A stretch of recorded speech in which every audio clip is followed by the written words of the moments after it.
Hello, and welcome back to my channel. I've previously made a video where I talk about the fantasy series I'm writing called Of Scales and Thunderstorms. That fantasy series I currently plan to have two main characters, so I thought, why not make videos that introduce you guys to them. So this first video will be focusing on our first POV character called Simon, and the other will focus on Thena. But back to Simon. His name is Simon Dragontail, and he is the reason for the scale part of the series' name. Why? I would absolutely love to tell you, but I can't, because of spoilers. There's a lot that I'm gonna leave out, unfortunately, due to spoilers. I don't know if this is gonna change, if I'm gonna break at some point and just tell you everything. I kinda hope. Anyway, for a quick backstory about who Simon is when we meet him at the start of Scales and Thunderstorms. Simon was born in the evil sentient city of Dusk. He was born to a lost lady with an unknown father. He was raised alongside his twin sister by his mother up until the age of 6, when he was brutally ripped from his mother's arms and placed in the Assassin's Guild called Golden Guild. Here, the parental figures in his life became the leader of the guild, Dragontail, and his two henchmen, Venera and Rixen. They more so trained him than raised him, and they didn't have a lot of patience for a very, very scared and traumatized child who just lost his mother. So they eventually kicked him out where the character of Thena found him and took him in and treated him as their own. That is where we find him. He is at the start around 14 years old, but the story will span over roughly 10 years, so he will come to grow up during that time. For a physical description, it's a bit hard, because this will change, because he grows up and plot reasons changes his appearance and also how he is as a person, but I'm gonna try my best. So, for physical description, he has dirty blonde messy hair that never does as it's supposed to. He has green, glistering, slightly illuminant eyes. He's around 175 centimeters tall, or 5'8" feet, for those of you who use that system. And he has a slim, slightly sharp face with high cheekbones. For personality, my partner came up with a great quote to describe him, which is, he's selfish, but only when he's alone. Simon absolutely can be selfish, and he is, but only when it doesn't hurt the people around him. At least sometimes. He is in general a very self-sacrificial person, and a very kind person, who wants the best for his friends and wants to limit the amount of pain they feel as much as possible. However, he is still very greedy and very ambitious, and he will chase what he wants. He also mimics the adults in his life, so a lot of the traits you see him have, you also see mirrored in characters like Thena and Gyrus, his parent, so to say, and his older brother. Other than that, he has a severe adoption problem, which I call it kind of in jest, because he just can't stop adopting children. It's like a child spawns within his vicinity, and before an hour has passed, that he has just adopted that child. It's just, he keeps doing it. He doesn't know how not to. He just has big brother energy. And the children can kind of sense that. And also he's a very scary person who absolutely will kill for them. And I feel like the children just feels that and gravitate towards him as yes, this person can protect me vibe. Sam would absolutely also be the kind of person to if a kid wants to paint his nails, he will let them paint his nails. He's just that type of guy. For disabilities, he has quite a few. He is dyslexic, he has ADHD, he deals with autism and depression, some anxiety too, a lot of PTSD, and he also becomes blind on one eye at some point. But yeah, for queerness, he is transmasculine. He was born in a female body, but he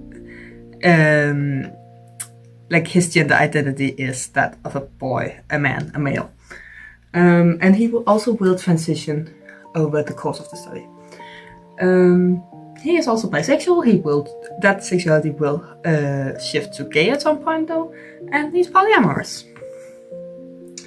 For story arcs, he has a man versus monster arc that is really, really important to him and his character development.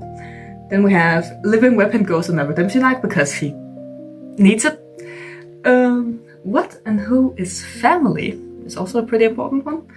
And at last, how to find peace. How to find peace with yourself and the people around you, and also the world that has hurt you so much. Then I have close relationships, without spoilers. We have Cade, who is his best friend. Zarya, who I will describe as his close partner in crime. Jairus, his older brother. Fina, parent figure. Amelia, bio twin sister. And Violet, younger sister. By the way, unless I specify that they are biologically related to him, just assume that when he refers to someone as his brother or sister or whatever, it's adopted. Because we have a lot of found family. Also, I'm wearing a D&D shirt today with some ability scores, and that's because I gave this boy ability scores. So let's go through them because I'm a nerd, why not? And I think way too much about this. So for strength, he has gotten a +2. He is fairly strong, can wield a lot of weapons. I wouldn't call him weak in any way physically. For dex, he has gotten a +3. He is fairly dexterous. He is fairly fast, and he also likes to climb a lot. So he would be making a lot of like athletics and acrobatics checks. Like, if you can't see this boy in a room, look up because he's climbing on something. He's like a little monkey. Then we have Khan, that is a +5. That's his best stat. This boy has such a high constitution, and it has saved his life so many times. There's literally a scene I've written that's one of my favorite scenes that I refer to as Nat 20 moment. Because if it was a D&D campaign, it would be like he rolled a Nat 20. We're gonna wrap up it, right? So he's like at some peace negotiation thing, and they come up with a solution for peace between some of the different gangs in the guild, and they drink to it. And Simon, not just his friends, and tell them not to drink it, but he takes his cup, empties it, puts it down, looks at the leader of like another gang that he's just negotiated a peace with, and goes, I must compliment you. You really disguise the taste of poison incredibly well. And then a fight breaks out.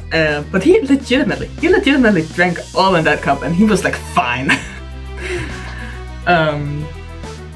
So yeah, I think about that a lot. From a +5 to a +0 in his intelligence. He's not the smartest guy. He's also not the dumbest. He's not a complete idiot, always. He can be. But he's definitely also not the sharpest knife in the drawer. That would be a character like Zarya or Fina or something. Then it gets kind of worse in wisdom. He has a -2. And that's... This man, after finding out that a tomato is considered a fruit, would absolutely put it in a fruit salad. Not necessarily because he agrees with it being a fruit, but just to piss someone off. He likes to make people mad for fun, which again goes back to his +0 in intelligence. But he's genuinely just not a very wisdom-based character. Then we have charisma, which I had trouble with, but I had a lot of trouble with charisma, but I placed him at a +0 because on one hand he is fairly attractive. He is considered fairly attractive in that world, and he can sometimes be really good at using his words. He has some like like if he wasn't a rogue, he would be a bard, basically. But on the other hand, he can also be very bad with words and not knowing how to socialize. And he can also be really, really intimidating and scary, which of course would be great for intimidation checks. But if he wanted to go a more positive route, it would limit him greatly. So I kind of just put it at a +0 because I didn't really know what to give him. Then we have additional notes. Simon was my first ever character created for this story.